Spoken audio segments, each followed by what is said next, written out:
Ladies and gentlemen, welcome to episode number 2 of Bloop A Blast podcast. I'm the Bloop, he's the Blast. Hughesy, how are you, mate? I'm good, mate. I like the name. We've got plenty of good feedback, I feel, from it. So I'm happy we went with it. It's good. Well, it's a little double entendre, It's like a little Bloop and a Blast. You get a guy on, and then here comes the big three-hole guy and, hits a bomb. So, which, of course, the opener, I hadn't shown you the opener prior to publishing the first episode.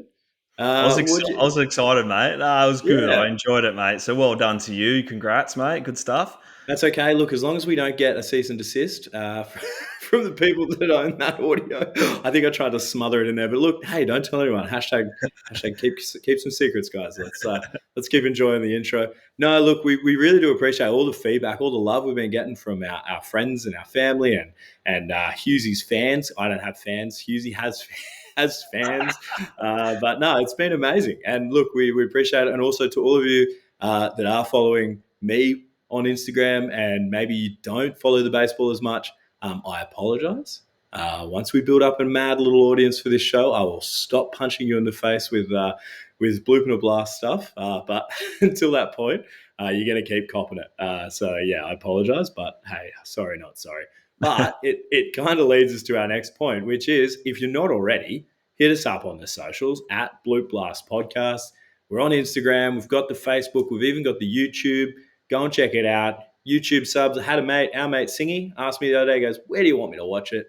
And I said, look, YouTube would be sick. I think it'd be cool to get a pretty good crew, but I think most people don't even know what their YouTube account is, let alone how to subscribe. So I don't. Yeah, that's what I was going to say. I don't think you'd have a YouTube account. But if you have one, hey, we really appreciate it. Hit that subscribe button. Watch it on there, or just watch it wherever you want to watch it, guys. I'm not fussed as long as you enjoy the content. I actually did say to Singy, mate, I said, as long as you enjoy it, mate, and give us honest feedback. If it sucks, it sucks. If it's good, tell us it's good. We appreciate that. So hit us up. We're on, like I said, we're on Spotify, Apple Podcasts, as well as YouTube. So yeah, there you go. There you go. Anything else you wanted to say, mate? Did you get any funny feedback? Anyone? Obviously, No, I can see you're sitting back a little bit. I'm sitting back a little bit further this time. Boy, Jason Miller and Toddy Murphy had a few choice words for me, mate. And so I'll definitely set the camera up just a little further away so the ugly mug isn't too close to the camera. So, no, we did have some good feedback and some, let's just say, constructive feedback and some good pointers there. So we always appreciate constructive feedback. But the boys had a good laugh. And, it seems like everyone enjoy the first episode. Really looking forward to diving, deeper into Australian baseball and all the different things. So, looking forward to it, mate. Looking forward to tonight. And also, yeah, look, I appreciate the feedback. Miller also said the same thing, that I've got to give up the 33-15. And look, maybe it was a bit, the lighting wasn't quite on. We tried to improve that a little bit here. But look, if this problem persists, I promise you, I will just drop all the money that I have into making it better for you guys watching it. After Bali, mate, after you spent all your years up there. Maybe I'll buy a cheap webcam on the beach somewhere in Bali. I don't know. I've never been. I'm terrified about that. But anyways, it'll be okay. Hey, Hughesy, where do you want to cover off first, mate? What do you want to dive into? You want to go into some MLB stuff straight off the bat? Mate, it's coming to the end of the season and it's exciting. Playoffs are just around the corner. We've got a little bit still to play out tomorrow with a double dip between. We've got the Mets. I think the Mets, who are they playing? I think they're playing... The Mets in Milwaukee? Braves. And let's go the Braves, and a double dip to basically, there's a lot of different things that can happen. Arizona are sitting there still one game ahead, but can be knocked out. So for either team, there's lots of different, scenarios there. So that's an exciting watch tomorrow to kind of see what happens there. Obviously, we've got the Yankees, Cleveland, Houston through already. We've got Baltimore, Kansas City, and Detroit through already. So there's just a little bit still to play out in the National League, which is exciting. So Dodgers, Phillies, and Brewers have gone through. San Diego, my pick to click for the championship this year, the World Series. And as I said, Atlanta, New York, and Arizona still to play out tomorrow. So I'll be at work at Paywise with my phone out, secretly watching a few of the games and stuff like that too. So plenty still to go and looking forward to it. So we currently got Tigers v Astros, Royals v Orioles, okay, which is pretty cool. I mean, for me, the Tigers, Astros, it's going to be tough for the Tigers to get through against a pretty experienced squad with the Yeah. Astros. We all know that they've been around in that playoff hunt, for a long time now. Won a World Series, so that's pretty special. We've got the Royals v Orioles. I think that's a tight one there. Obviously my boy D Sands with the Royals, he's fired up. I spoke to him the other night, and it was pretty cool to hear the excitement on his, I guess, inside of him.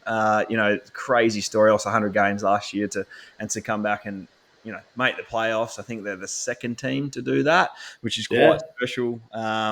We don't know who the Brewers or the Padres are going to play in that wild card, hunt yet. So that's kind of the first round. It really just comes down to what happens tomorrow to see that second wild card race. It is crazy. Part of me, Royals v Orioles. I mean, both teams that probably, I mean, for me as an average fan, I would say aren't getting a lot of airtime from me. You know what I mean? I'm not tuning in to say, hey, what are the Orioles up to? I mean, for me, maybe just because I've seen so much of the Red Sox this year that I'd say that the Orioles might be my pick in that. But as far as the Royals, I mean, hey, to turn it around the way that they have, that is pretty remarkable, isn't it? So Dean Sand would have to be over the moon with that. Mate, That's pretty it's awesome. it's going to be tight. 3-game series. So you're looking at your Yeah. top three pitches. I think both teams have been able to set up to have the aces go game one, game two, game three. So it's going to be an exciting, I guess, next few days, and to see what happens. I'll be watching, tuning in. This is the fun time of year for me. Throughout the year, obviously, guys get a chance to come up and down and play, and there's 162 games, so a lot of baseball to be played out, and to be honest with you, coming down to the final day, unfortunate, not enough, but, for, the Mets and Atlanta to really have to go after tomorrow's games, so it's really going to be interesting to see how they approach these games. If they're winning, obviously they'll go after that game one to clinch that playoff. And then the second team will basically save their bullets to be able to go hard at game two. So if they split, they both go through, and if one sweeps, Arizona goes through. So look, it's crazy, right? Like you wouldn't expect We to play that. should we should also say too, just to our listeners, this is being recorded on a Monday, so it'll probably get dropped. I'm gonna do my best. Here's our promise. I'm hoping Wednesday or Thursday, probably Thursday, just given the editing and things like that. But so by then, I mean, unfortunately, it is probably going to be a bit all over the place as far as they'll already have these results or close But to. exciting, So, right? Exciting, and then doesn't take the excitement out of it. Yeah, no, and then obviously you move into the time where everyone talks about awards, right? And who's going to win all the different awards. I think just to run through it real quick, average and hits, both, Paul Witt Jr. Won it in the AL. He had a yeah. phenomenal year. Like any other year, and he probably had a chance to win the MVP, but unfortunately, Just Judge's just gone nuts this year, right? So, doing judge things. yeah, and then you look over at the NL, and Arraez 3 years in a row winning a batting title. That's special, and most hits as well. So both those two guys have phenomenal seasons. Both won't win the MVP. And then you turn over, you got Judge, who led the home runs, RBIs, and Otani, who led the home runs for the NL. So two other guys there, my pick, and obviously locked up MVP. I know there's been a bit of chat about Lindor in the National League as well. I think it's a bit ridiculous with the year that Otani's had. And with the pitching too, like it's been pretty tight at the top end within the Cy Young race. But, Chris Sale led the National League. He got 18 wins, 2.38 ERA, and 225 strikeouts, which is unbelievable. And It's crazy, it's man. For Chris crazy. Sale too. Like when Boston traded him back, I was like, whatever, doesn't really matter. And now he's just turned into this absolute killer. You're just like, It, come on. obviously Lockie Dale, one of my best mates, he's a Boston fan too, and I've been giving him a bit of a flick about it. But he'd been able to bounce back and to be able to do what he's done this year. He's had a few injuries the last couple of years, and obviously didn't pitch much for the Red Sox. But to bounce back with Atlanta and do what he did, it's pretty special for him. And he's nasty. Oh, he's just nasty, Filthy. right? And so it's not a surprise in any way for anybody to see Chris Sale at the top end of, Cy Young race. Like he's always around the mark, right? And then you got Tanner Skubal for, the Detroit Tigers, who were that surprise packet as well to make it into the playoffs, led by him. He had 18 wins as well, 2.39 ERA and 228 strikeouts. Pretty much the same line of stats. Exactly right. Like, Exactly. that's crazy. To be so close, NL and AL, same. Basically, you could just, both left-handed pitchers. It's just crazy, right? So pretty special to see that happen this year as well. And then with the saves is always an interesting one. You got Harsley with the Cardinals with 49, which is a complete surprise because they've missed out in the playoffs. You don't normally expect to see a closer with that many saves and the team not make it into the playoffs. And Clay's for Cleveland. He ended up with 47. His numbers are ridiculous as well. Like, he's arguably had one of the best relief seasons in the history of the game. So that's pretty cool. Rookie of the year, there's a little bit of, I think, within the National League, there's still a little bit there to play out. You've got Paul Skeens, he went 11-3 with a 1.96 ERA, number one pick. He was in college last year. He's come up. He's dominated the year this year. He's pitched against the Yankees the other day, and it was pretty cool to see him punch out. I think he had Soto and Judge. Judge didn't have a very good game the other day, punched out 5 times. But we digress. We move on from that, and then you got Skeens and you got Merrill. Merrill 292 with San Diego, 24 and 90. Like, any other season, it's a no-brainer. That guy just wins the Rookie of the Year. Me being an offensive guy, that's my guy. That's who I want to see. He's played a big game this year. I don't think anyone really expected him to have that type of year. Paul Skeens different. Like, he's just everyone knew he was going to be able to do that, right? So but not come in and do as well as he did. Like, I get the guys, like, he's obviously touted, he's number one pick, but like, part of me, sorry if I'm being like negative about it, but like, part of me always thinks like, cool, wait and see what this guy does in the big leagues. Am I wrong? Like, am I too jaded as a baseball fan? 100 miles an hour. I get that. I get that. And he's also got like one of the hottest wives or girlfriends in the world, Livy Dunn, right? I get it. The guy's winning at life, okay? He's probably a great dude too. But what I'm saying is, this isn't where he has been. I know, I don't know. I get it. Everyone's throwing 100 now, though, Hughesy. That's right. Like, am I wrong?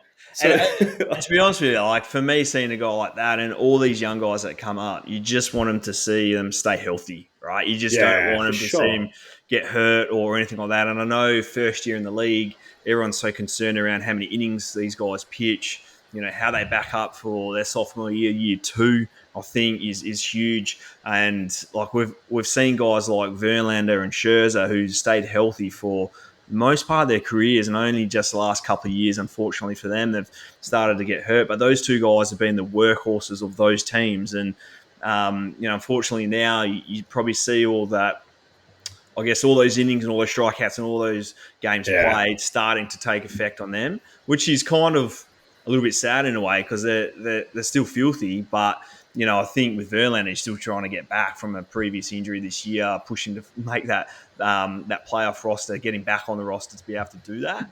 But yeah, mate, like Paul Skeens, I see as a Verlander, right? That guy is just going, and a Scherzer. He's that big-bodied guy, power fastball, ridiculous stuff, and he's going to have a lot of success throughout his career. Air Force guy. Okay. Just saying. Right. He's got that, like, mentally strong too. Yeah, he's just, I don't know, something about it. Those guys that come out of that, I feel like, the Army guys and all that. It's different humans, man. Just strong. I think the American League is a little bit tighter. We've got Colton Cowser, got some stats down there. Colton Cowser hit 240, hit 24 and had 69 RBIs with the Orioles. Right. So a great year there, right? Like, that's as a first year you come out in the league and you do that. I always say 240 is that mark. If you hit under 240 in the 230s, you're a little bit disappointed. You're getting that 240 mark in your first year, I think you're pretty happy. You hit right on that 240 mark. So that was cool to see. And Lewis Gill, I think if you rewind a few months here, his numbers, he had a sub-2 ERA halfway through the year. I think he had that Rookie of the Year locked up. Then some teams obviously started getting some scouting reports on him. He, got hit around a little bit there for a while and ended up with a 3.5 ERA and went 15-7. So I think that's a bit of a tighter race in the American League. Actually, they're both pretty tight, to be honest with you. So yeah, mate, like, looking forward to seeing all that stuff come out of had a little dabble with Aaron Judge at the start of the year for most home runs and MVP. So I'm looking forward to Oof. my tab account to be have a few dollars put in it very shortly. What's not hashtag not sponsored Not content, but TAB, if you are interested, we are definitely open to a sponsorship. But what do you reckon Gil McLaughlin will be jumping on that as CEO? I'm not I sure. really hope so. I hope so. Hey, what's the payoff? Just so you know, like, just what was it paying for Judge to hit home runs? You don't know? Oh, I think home runs Can't about remember. $7.50. MVP Okay. was around the similar too, right? So, Hmm. start of the year, if you look at Aaron Judge, he's hit the most home runs in the league. Oh, it's quickest to like 300, I think it was. Yeah, that happened. That's to me it was that was an easy bet, mate. That was I didn't have to think too hard at that one. It's fair. But with Otani and him, like it's pretty special to watch those two guys go out there and just play, mate. It's amazing to see that. So, yeah, a bit to play out here and coming up in the playoffs. As I said, we get excited this time of year. Yeah, it is. It is exciting. Usually by this time of year, I'll put the MLB notifications on my Apple Watch, and I'll start getting like little updates and things as the day goes on. So that's pretty awesome. And people look at me like, "What are you doing?" Definitely not working, but hey, it is what it is. It's an exciting time. MLB playoffs right around the corner, and give me one out of the. Honestly, what's your gut say, Hughesy? Just I want to finish on this Paul Skeens because I actually low key. I think I got a crush on the guy. What? Who do you reckon? Skeens? Skeens? Come on. I'll I'm go going Merrill. Skeens in the NL. I'll go Merrill. I just like offense, Okay. mate. Yeah, Like you're an offense guy. I 20, get it. 24 or 90 in that lineup is pretty good. That's pretty Yeah. basic. 92. I think I looked at the stats. There's like 6 or 7 guys that hit 300 this year. That's it. Wow. There's not many guys that do it, and Merrill's right around the mark there too. So, There's not a lot of guys hitting for average now, is there? Really, that's one thing that's happened, and a lot of people talk about in this space and is that averages are down. especially the old boys, right? The guys that have been in the league years ago, who didn't want to strike out. Chipper Jones has been very open with his dislike for, I guess, the strikeout and the increased numbers in that space. And, like, I get it. The game's changed. It's different now. It's, hit a home run, score some runs. And, yeah, I don't know. Like, obviously, I like the big fly, mate. So, anyway, we'll see. I don't think it's ever going to change. This is the way the game's going to be, mate. And it is what it is. Hey, before we get into some minor league stuff, a couple of Aussies floating around there. I did notice a good mate of yours, Moilo. I saw him on Talking Baseball this week. Cheers for the shout out, Moilo. I haven't quite got all the way through the episode, but I'm pretty sure it's going to be coming up soon. So I appreciate that. Like, surely you would have been giving Hughesy and Big Sexy a little shout out there. Did you? Did you happen to catch I that? did not know that, mate, but appreciate that, Morley, and we look forward to getting you on the show at some stage. For me, he's been one of the just like characters of the game, not only in the States but in Australia. Like in the Australian baseball team, the time I got to spend with him kept the team really at ease, and the amount of knowledge that guy has for the game, Yeah. it's special. And I really hope that in Australia we get to have a little bit more time with Moilo. He's so busy. He's got a lot of podcasts going on and stuff like that at the moment. But yeah, it's pretty cool to see his podcast. And I've learned a lot in listening to him talk and the boys talk. Yeah. So yeah, we'll definitely try to get him on here at some stage. I don't know if he'll come on our little podcast. Mickey G and I, back when we were doing Players Podcast, we got to talk to Moilo, and he was awesome. He was amazing, and he shouldn't have been. So if he did it for us two punk kids back in the day, I think Hughesy, mate, you got a chance for sure. But like I said, I'm not sure if I didn't hear it in the first little bit, but I'll talk about some serious stuff. But I'm sure in the second half of the podcast, Moilo gives us a mad shout out. So really appreciate that, Moilo. We really do. Quick story: I was baseball WA Awards last year, or earlier this year, and Moilo got inducted to the W Baseball Hall of Fame, which is special, right? Like for me, growing up in WA, and for me, that is the pinnacle of our sport over there. And Moilo got inducted and had an interview with Paul Morgan, and it was special. Like hearing him talk about the love that he has for Australian baseball and the love that he had growing up playing baseball in WA, and the names that he dropped and the time he spent at South Perth. And, it was really cool to hear how candid he was within that time of his career. And obviously that was early days within everything that was going on and pre-big leagues and pre-professional baseball. But yeah, it was really cool to listen to him and how articulate he is within talking about the game. So yeah, definitely a quick shout out to Miley for the Hall of Fame. Quick one. Has WA got WA as a state? And obviously, I've just moved here, right? So I'm not like touting it, but like WA has to have the most big leaguers out of the states in Australia, right? That's a Dude, good that's an interesting question. I want to find that out. I feel like lately though, like in the last 20 years, I'd have to say you'd be leading the charge. Maybe not. I don't know. I'm just throwing it out there. Someone will find out. Yeah, let's find that out. It's tough. I reckon Sydney would have had a few in there, or New South Wales, sorry. Definitely. So, let's look into that one, and we'll come back to you next episode with some numbers. There we go. And see where He's we're just at. going to do some homework. That's good. I'm going to be still sitting here on my lounge. I feel like I'm the only one that does homework on this one, mate. Hey, whoa. I've got stats. I've got stuff down here, mate. I've done my homework. I have stats. You just sent them through to me earlier. I can look at them too, mate. It's all good. It's all good. Let's go into the minor league stuff before I get found out for not doing enough work on this podcast. Hey, what's going on? Tell me where we're starting. All right, so I'll run through our pitches, and I picked a few names out tonight just to have a quick chat about. I know the season's come to an end. Unfortunately, I don't really know if we're going to see many of these names pitching in the early part of the Australian Baseball League. But I do feel these guys will be kind of like after January, guys are going to come into these teams and really, have that run down the stretch and really help out these clubs. And to be honest with you, a lot of these names are going to be at the Adelaide Giants, right? So, I've got Mitchie Newborn. Everyone knows I've got a man crush on this guy. I love him. I think he's got ridiculous stuff. I spoke about him last episode. He's got another shout at this one. He ended up with a 3.15 ERA. As I said, he had a bit up and down season and stuff like that this year, but he finished off really strong. So, that's pretty cool to see. Lockie Wells, he hadn't pitched in the States for about 4 years, right? And I think a lot of people in Australian baseball probably didn't know if they were going to see him again and didn't know if he was going to want to come back and play. Like, a lot of stuff happens in life, right? And he went out there this year and had a great year in AA. He had a 3.55 ERA. I don't know if the Phillies are going to shut him down. Most likely they will. But what that looked like in the second half in the ABL, it's going to be pretty special if you start rolling him out there as well, and with Mitchie Newborn too.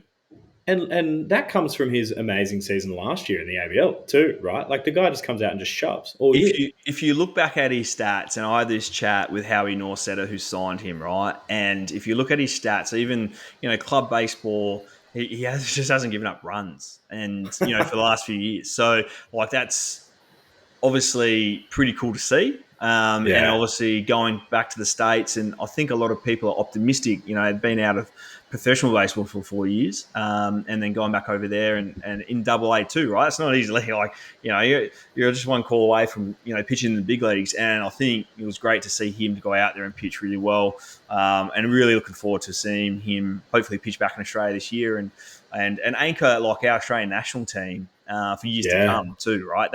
And, let's not forget about his brother. His brother's signed in the ABL as well this year, Alex Wells. So I've got question mark next to his name. I'm really excited to see what he can do this year. Similar type thing, a little bit of time off, but it seems or sounds like he's, keen, ready to get back into it. So I can see him doing exactly the same things like he did last year. And how about that for a family, right? You got those two brothers going at it, twin going at it. And I don't know if I told you the story, but I think Alex, when he signed with the Aussies originally, asked for $1 more than what his brother got, just so he can have bragging rights on him, right? So that was really cool. I love that story there. And obviously, he hasn't pitched in the big leagues yet, but look, if he keeps doing what he did this year, we can see him back up there. We can see him up there for sure, right? Other guy I've got, Bidas had a great year. Got a little taste of AAA. I think he pitched one game at the end of the year there. 4.25 ERA. He is another guy that looked to probably get shut down a little bit start of the year. But same thing, back end of the season, Brisbane Bandits. If you're adding him into that roster, that back end, he throws fuel. That's a guy that is a difference maker at the back end of the season for them. We've got Jack O'Loughlin, obviously pitching the big leagues this year. Got a taste in the big leagues, which is great. Unfortunately, got designated, finding his way back into the minor leagues with Oakland. And they're my pitches that I've kind of just quickly ran through and had a little look at. And the two guys I really look at, and we talked about in the last episode, Meaty and Bazana, right? So Meaty finished up the season 289 in AAA with 13 home runs. It's kind of like the consistent year for him. That's what he does. Okay, so as we talked about last week, really looking forward to hopefully him getting some more at bats next year in the big leagues and being able to solidify his spot on that team.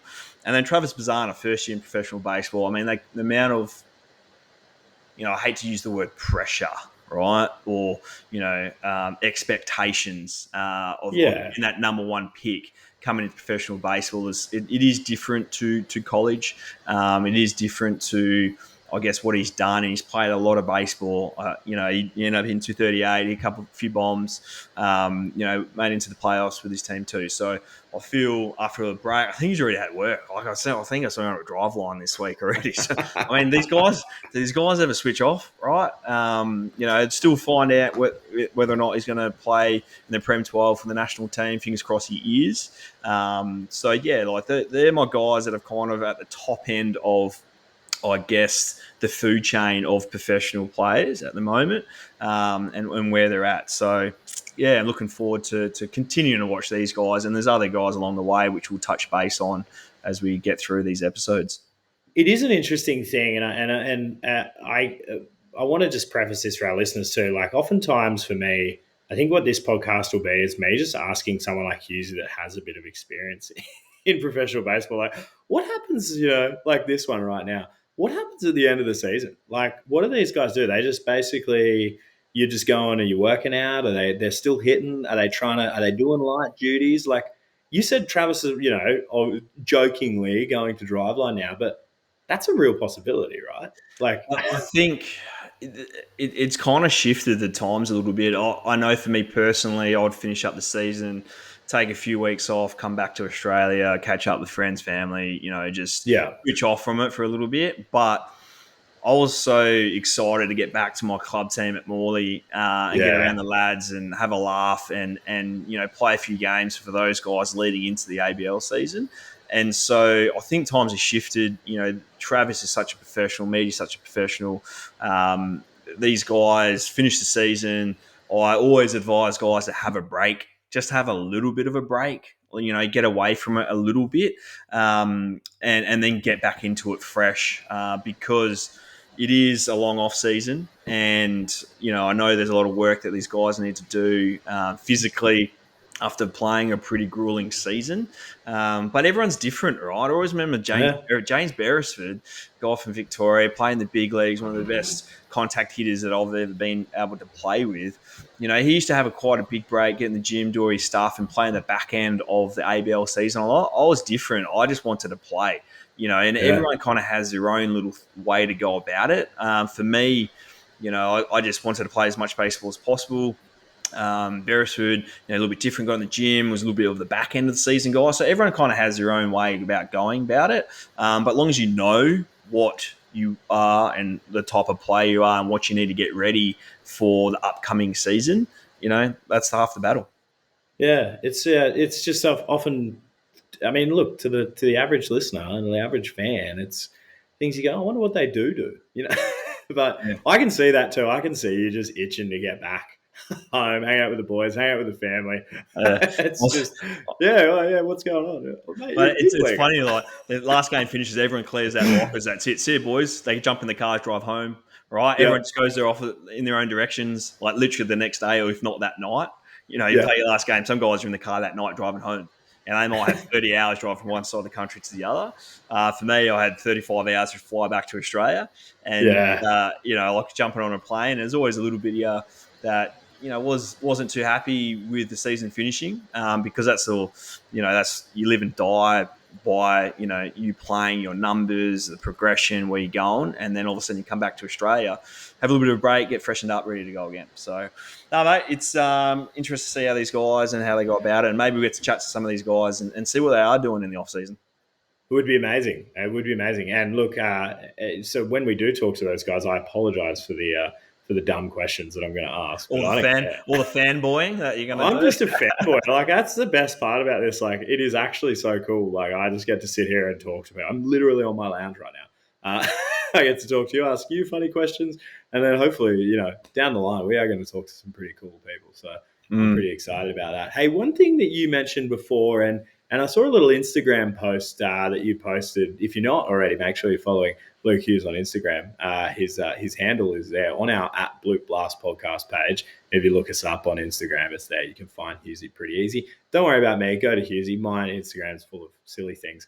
Hey, one thing that you posted late last week, which was coincidental when we launched a lot of the show stuff, was the Oakland post picture that you posted. And for me, again, just I completely it skipped my mind that you were there at the same time with Balf and other guys like that. Like, and do you want to say a few words? Tell us a bit about what it meant playing in Oakland and being there at that time, and it must have been pretty Yes, special. it Obviously, now was that it's very all brief. done, It was very yeah, brief, mate. And obviously this week, yeah. But seeing, hey, seeing it matters, man. yeah, like, obviously Oakland have come to an end at the Coliseum, which is sad, right? Sad for baseball within Oakland. Very passionate fan base there. They aren't very happy with, I guess, the owner and the direction he's taken that ball club. They're moving off to Sacramento for a couple of years before ending up in Vegas. Still a little bit to play out there, but I did get a chance to play with Belf and Rich Thompson, two just like unbelievable Australian dudes, right? That have not lost their Australian accent at all. And those guys have both married and have partners over in the States and are still in the States now. Belfour, all these posts that I saw about Oakland this week were, basically Belfour and the Belf rage and all the craziness that was when he came into a game, throwing his last pitch, sitting there, sculling some water, throwing it up in the air, running to the mound, swearing his head off, jumping on the mound, throwing as hard as he can, swearing his head off at the opposition players, and All the metalheads. All the metalheads there in right field, and Yeah. it was pretty cool, and to be able to spend, I was only there for a week, but spend that week with Belf and Rich was like extremely special, and I feel that at times baseball in Australia forget the fact that we did get a little brief moment there with three Aussies in the big leagues together at one time. We had a cute little photo together. I was holding a boomerang and stuff like that. And that was really cool. And two guys, I don't think Rich gets enough love for what he did. I got to face Rich and Belf both in the big leagues. Belf punched me out, swore his head off. I got a little rip off a breaking ball off Rich to left field. I flipped my bat up. I was pretty chuffed with myself jogging up the line. So I'll say I was 1 for 2 off those boys in the big leagues. But, it is sad for the fan base of the Oakland Athletics to see, obviously this time everyone knew it was coming, but for it to happen, I watched probably the last 3 or 4 innings of that game, their final game there. Miller was up there pumping fuel, punched out the side, to end the game and stuff like that. And the fans, I think they had 47,000 people there, which is crazy, right? Crazy. I know they were there was a lot of pushback. No one was going there to games because how sad they were that the season was coming to an end. They knew that was it, the finish of it. But to see 47,000 people screaming their heads off, throwing smoke bombs into right field, all these different colours, was pretty wild scenes, right? So, yeah, wishing all the Oakland fans well, and we'll see what happens in the next couple of years. I had a pretty cool experience when we went to. I went to the Oakland Coliseum in 2000 and whatever 16 or something like that, and that was a bit different. I totally forgot about tailgating, tailgate parties.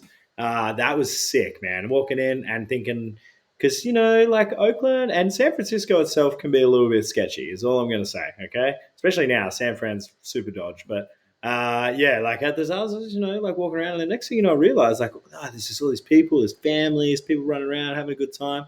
Got into the ballpark, ended up getting free sock day. I got some free socks. Ended up on the big screen at the Coliseum.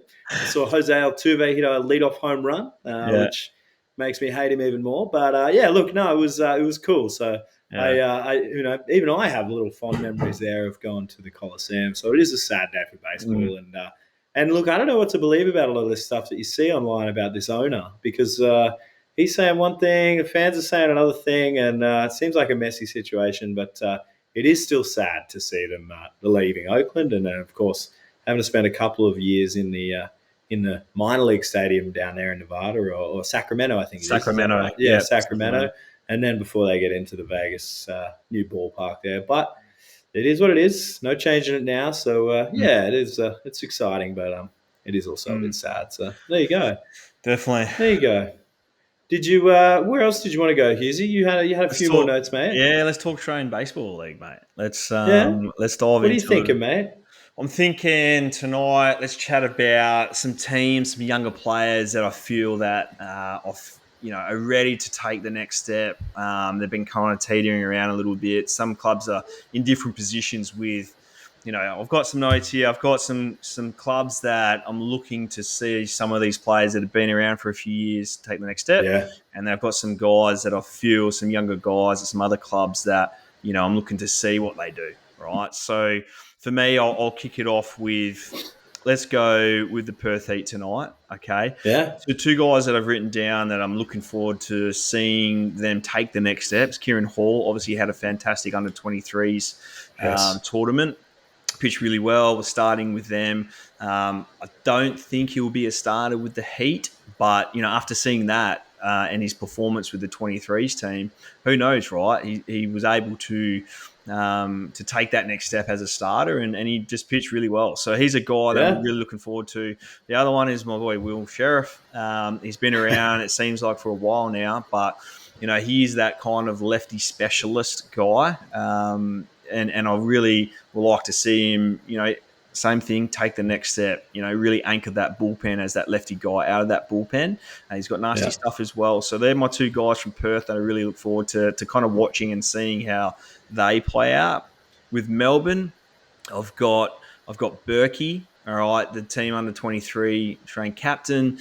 It feels like he's been around for years as well, which he has. Let's say he's a guy now that I'm looking forward to seeing how he goes, and hopefully he gets a lot of at bats this year, and he can really just solidify his spot in that lineup. And the other guy is Jared Dale. Okay, he had a great Yeah. year last year. Unfortunately got released this year, but he's another guy that hopefully can build on a good season last year and continue to move forward. Yep. Yep. Me personally, I'd love to see. I was also shocked too, seeing kids Kieran Hall start in 23s because obviously for me, I don't ever really see him relief.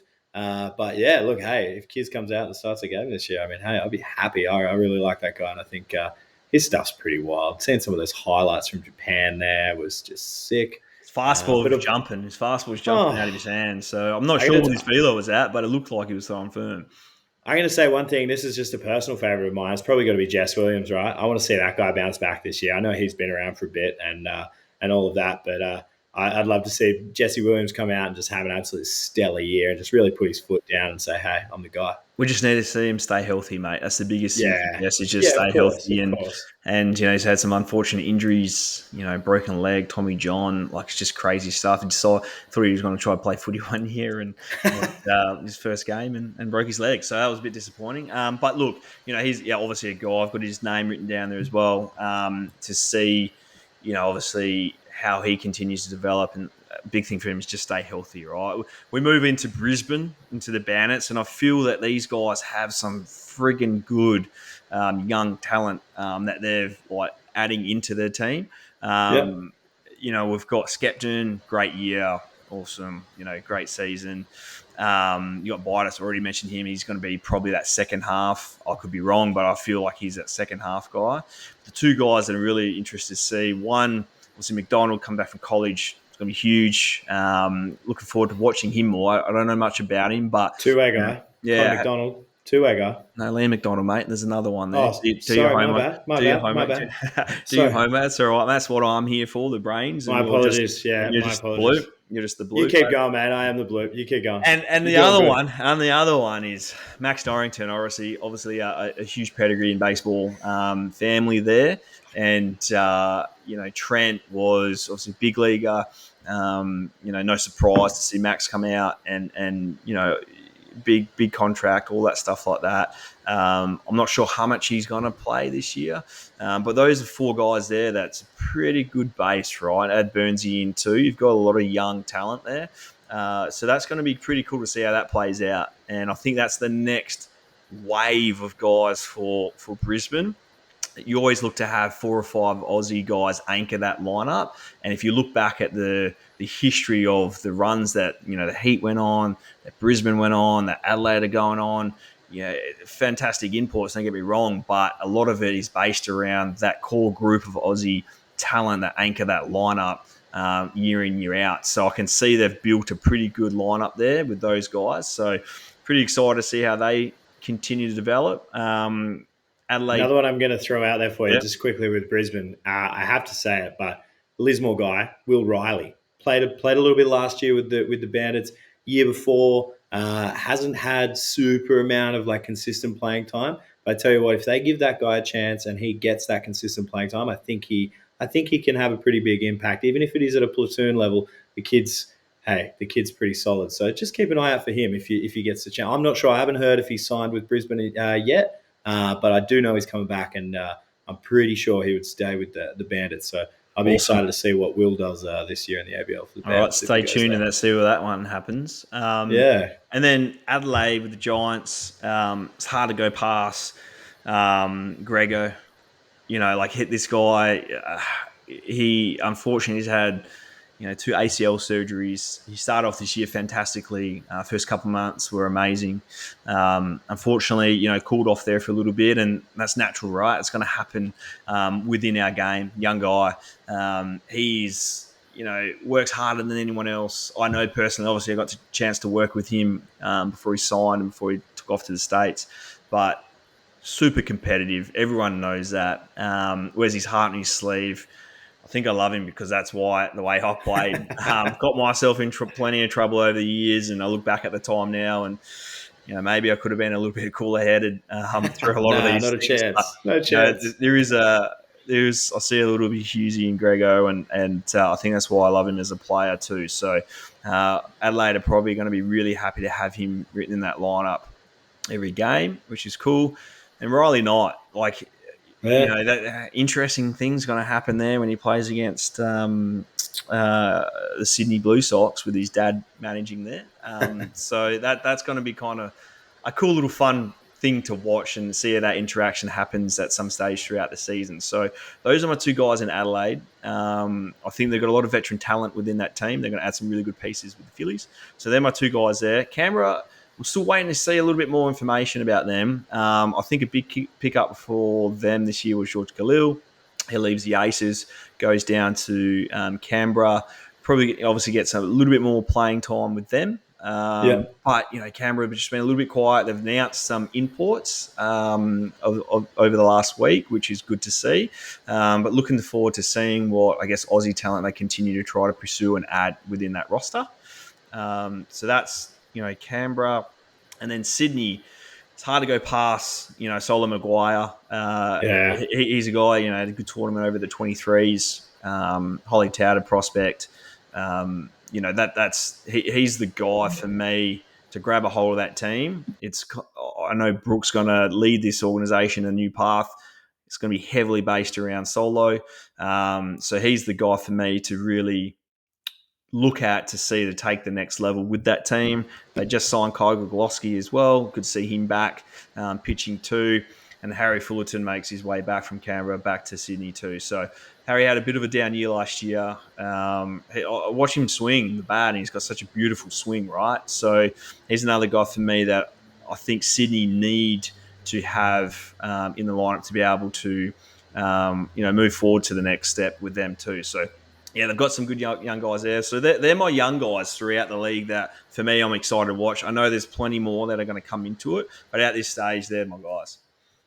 Do you think the goal for Sydney this year, and I'm not trying to be a dick, but like it's be competitive, right? Like it has to be. I mean, they had a rough season last season, but like they have to be able to be looking at this like we've got young guys, give them this opportunity, get them into the league, and just try to be a bit more competitive. And the reason I say that is because you look at like the Melbourne Aces and the Adelaide Giants, like unfortunately for me as a fan, they are so far ahead of where Sydney are at right now. Would you agree, or am I being too harsh? No, I agree. But what they do have is a highly competitive manager that knows how to get the True. best out of their players and that knows how to get them to believe and knows how to win. And, he's going to push that narrative within that team. He's going to say, why not us? Like, everyone's Yeah. not talking about us. No one expects us to make the playoffs, all that stuff. And he will drive that team, that culture, that clubhouse, to be able to run through a brick wall for him. Like that's the type of manager he is. He's a winner. Wow. He's a winner, Yeah. right? Like that, he's Yeah. won everywhere. Just besides, beating the Heat, he just couldn't do that over the time. No, Savage. but all jokes aside, Brooke, I was being the I was being the mean one. no. All jokes aside, like he will, push that club to become, a highly competitive team within the ABL. I Yeah. feel it's going to take a couple of years, but still put those pieces together, get that core group going, and then look to see them, push some of these teams pretty hard. Yeah, absolutely. Yeah. Awesome. Well, look, hey, Hughesy, is there anything else you want to cover off before we wrap it up for Two episode things. number 2? Yeah, Two hit things me. real quick. Obviously, the Barclay Cup is going on this week. Obviously, it's been a pretty tough time for the Barclay family with Jacinta and I just want to say good luck to all the girls out there. They've got a junior competition going on in Sydney, so that's happening at the moment.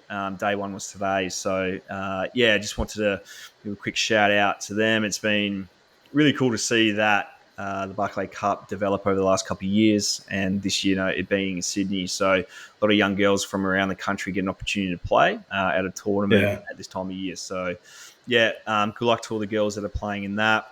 And the other thing is coming up this weekend, club ball starts across the country, and that's always an exciting time of always, come back home, as we mentioned before, play with my local club, and so it's exciting to see the clubs around the country just firing up, ready to go too. So good luck to all the club players, juniors and seniors. I know juniors are Thanks. probably a couple of weeks away, but the senior boys kick off, I think, in most states this weekend too. So good luck to all those competing.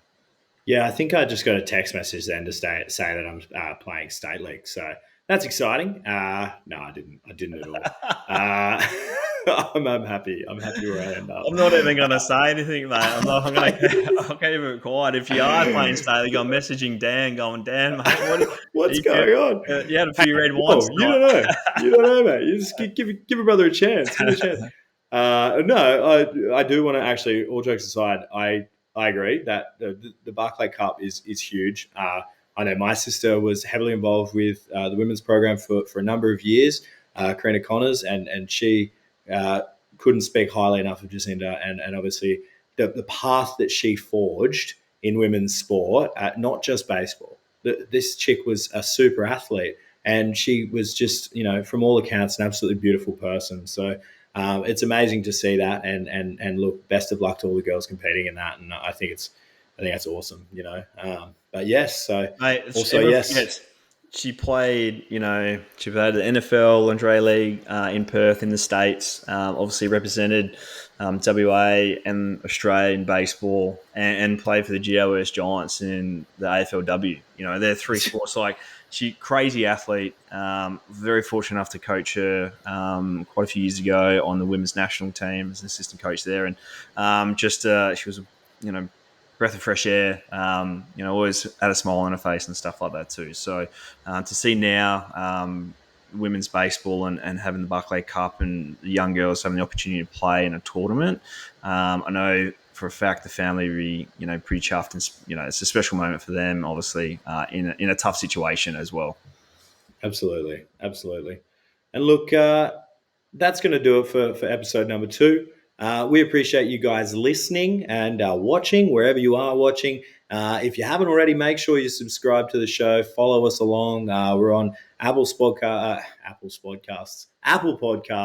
Spotify. Subscribe, hit the notifications. We're also over on YouTube. You can watch along on YouTube at Bloop Blast Podcast, as well as at Bloop Blast Podcast on Facebook and Instagram. I am at JH55, but you don't really care. People have been coming up to me, Hughesy, saying, "Oh, hey, Bloop," and I was like, "Far out." And I was like, "No, don't make this a thing. Don't make, I'm just understanding this big sexy thing. I don't like calling myself big sexy. It's a bit weird, but I'll take it." Mate, 51 minutes into this, and you just made my night. That is the best thing to come out. No, seriously, several people have told me, "G'day, Bloop, how you going?" And I was like, okay, all right. But that's okay. Hey, it means they're listening. It means they're enjoying it. They want to interact with the product. That's great. But yeah, hashtag don't call me Bloop. Nah, call me whatever you want, as long as you enjoy yourself. Look, we thank you guys listening along. Hughesy, thanks so much for your time, mate. It's been awesome. And look, we'll catch you around next time. Take care. See you guys. See ya. Bye. Going back. This ball